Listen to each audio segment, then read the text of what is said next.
আসসালামু আলাইকুম। বাংলাদেশ মানে উত্তেজনা, আবেগ আর বিতর্ক। গুপ্ত 1971 সালে তাদের বিতর্কিত ভূমিকার জন্য লক্ষ লক্ষ মা বোনেরা তাদের সম্মান হানি হয়েছে। এবার একটু ওই মানুষগুলাকে সুযোগ দেন যারা নিজেরা চাঁদাবাজি করে না, চাঁদাবাজদেরকে রুখে দেওয়ার জন্য শপথ নিয়েছে।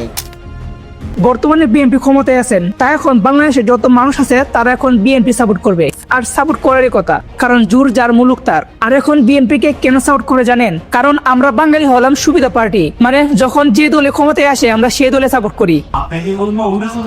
আপনি জয়লাভ করেছেন, কিন্তু একটু প্রশ্ন করি যে তো সরকার চলে যাওয়ার পর থেকে কিন্তু আপনি বলে আসছেন যে এই নির্বাচনটা খুব সহজ হবে না, সহজই হওয়ার কথা। আপনার জনপ্রিয়তা, বিএনপির জনপ্রিয়তা সব, এখন আমার প্রশ্ন, নির্বাচনটা তো হয়ে গেল, এটা অনেক সহজ ছিল কিনা আপনার কাছে? আচ্ছা, এইসব না হয় অন্য প্রসঙ্গ। এখন আসল কথা হলো ইলেকশন শেষ আর সাংবাদিকরা প্রধানমন্ত্রী তারেক রহমানকে তেল দেওয়া শুরু করছে।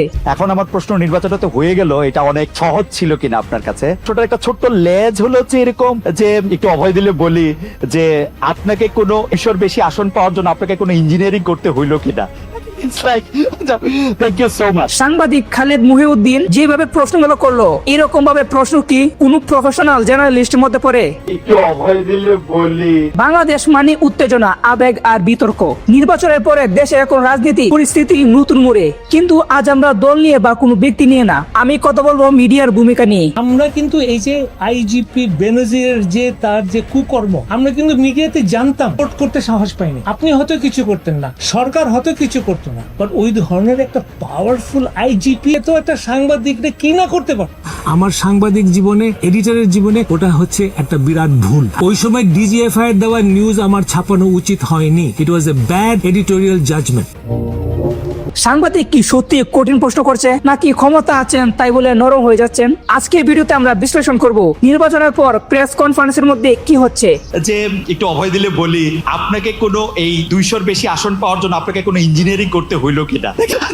Thank you so much. অনেকে বলে আমরা বাঙালি সুবিধা পার্টি, আমি নিজেও বলি যে যখন ক্ষমতায় আসে তার দিকে আমরা ঝুঁকিয়ে পড়ি। এই মনোভাব গণতন্ত্রের জন্য কতটা স্বাস্থ্যকর? ধরুন জনগণ কাউকে ভোট দিয়ে সরকার পরিচালনার দায়িত্ব দেয়, তাহলে কি সেই সরকারকে প্রশ্ন করা বন্ধ হয়ে যাবে? একটু অভয় দিলে বলি, আপনাকে কোনো এই 200-র বেশি আসন পাওয়ার জন্য আপনাকে কোনো ইঞ্জিনিয়ারিং করতে হইলো কিনা।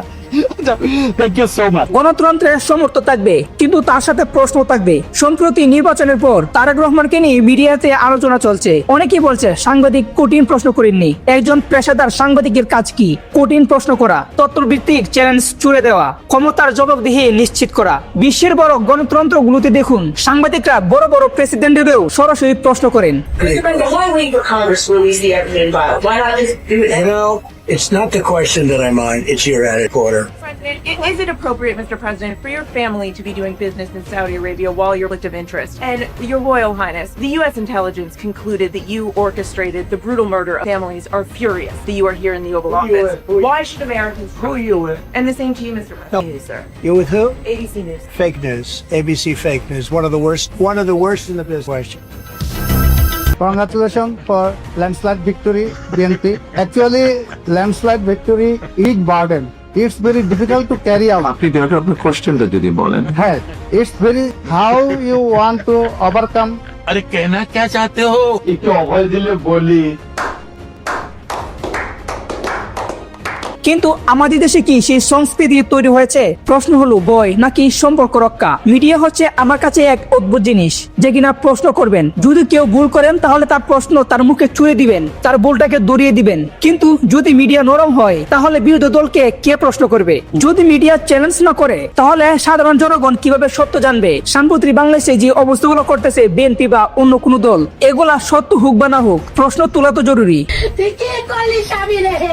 আমার জামাতের ভোট দেওয়া দরকার নাই। আল্লাহ রে, এখন তোমার এক বেলা ভাত তোমার এক বেলা ভাত কি করলাম রে? দেখো যারা আমার কথা শুনছো, আমার বাড়ি ঘর রয়ে গেছে, শুধু তোমরা তিনটা ভাই আমার কথা শুনো নাই, তা কারো বাড়ি ভাঙে নাই। আলামিন কাউসার রায় কারো বাড়ি ভাঙে নাই।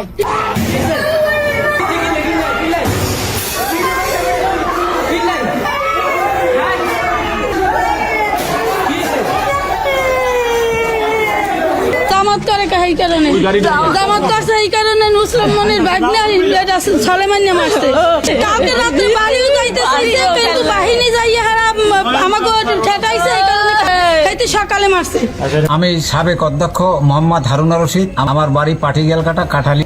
জামাতে ভোট দেওয়ার কারণে ভোটের নির্বাচনের পরেই আমাদের ইউনিয়নের বিএনপির সালাম হাওলাদারের নেতৃত্বে 20-25 জন লোক আসা আমার বাড়িঘর ভাঙচুর করছে, অনেক ক্ষয়ক্ষতি করছে, পুরাই আগুন দিয়ে গেছে। আর ওয়াইফকে বলে গেছে যে মৃত্যুর হুমকি দিয়ে গেছে যে আরে পামু যেখানে সেখানেই তার মৃত্যুবরণ। দেখুন, এখন বাংলাদেশে নির্বাচনের পর সাধারণ মানুষ বা অনেকজন কোন একটা দলের কারণে হয়রানির শিকার হচ্ছে, সেগুলো কিন্তু মিডিয়ার প্রয়োজন যে এগুলো তুলে ধরা। কিন্তু এখন মিডিয়া সেগুলো কাজ না করে কি করে, তারেক রহমান কি করছিল, তারেক রহমান সকালে উঠে কয়টায়, কি খায়, কি পরে, কি জামা পরে, তারেক রহমানের মেয়ে কি করে, এগুলো নিয়ে প্রশ্ন করে হরদা জুকার। আপনি জয়লাভ করেছেন, কিন্তু একটু প্রশ্ন করি যে ঠিক আছে, কিন্তু এখন আমার প্রশ্ন, একজন সাংবাদিক কি রিপোর্ট দেখিয়ে জবাব চাইতে পারতেন না? গণতন্ত্র মানে শুধু নির্বাচন না, গণতন্ত্র মানে ক্ষমতা প্রকাশের স্বাধীনতা, প্রশ্ন করার অধিকার আর সমালোচনার সুযোগ। যদি কোনো সাংবাদিক কঠিন প্রশ্ন না করে তাহলে জনগণ ভাবতে পারে মিডিয়া কি নিরপেক্ষ। আর হ্যাঁ, এটাও সত্য, সাংবাদিকের নিরাপত্তা ও স্বাধীনতাও সবচেয়ে বেশি গুরুত্বপূর্ণ। এখন আমরা চাই সরকার শক্ত হোক, বিরোধী দলগুলা শক্ত হোক, কিন্তু আমার কাছে সবচেয়ে বেশি শক্ত হতে হবে মিডিয়ার, কারণ শক্ত মিডিয়া মানেই শক্ত গণতন্ত্র। আজকের আলোচনাতে শুধু আমি আমার কথা বললাম। নির্বাচনের পর সমর্থন থাকবে, কিন্তু প্রশ্ন থাকবে। যদি সাংবাদিকরা প্রশ্ন না করে তাহলে ইতিহাস একদিন প্রশ্ন করবে সাংবাদিকদেরও। এখন আপনি কি মনে করেন, প্রেস কনফারেন্সের মধ্যে কঠিন প্রশ্ন করা উচিত নাকি পরিস্থিতি ভিন্ন ছিল? সেগুলো কমেন্টে জানান। আর ভিডিওটা ভালো লাগলে লাইক দিন, শেয়ার করুন আর সাবস্ক্রাইব করতে ভুলবেন না। তো সবাই ভালো থাকবেন, সুস্থ থাকবেন, আল্লাহ হাফেজ।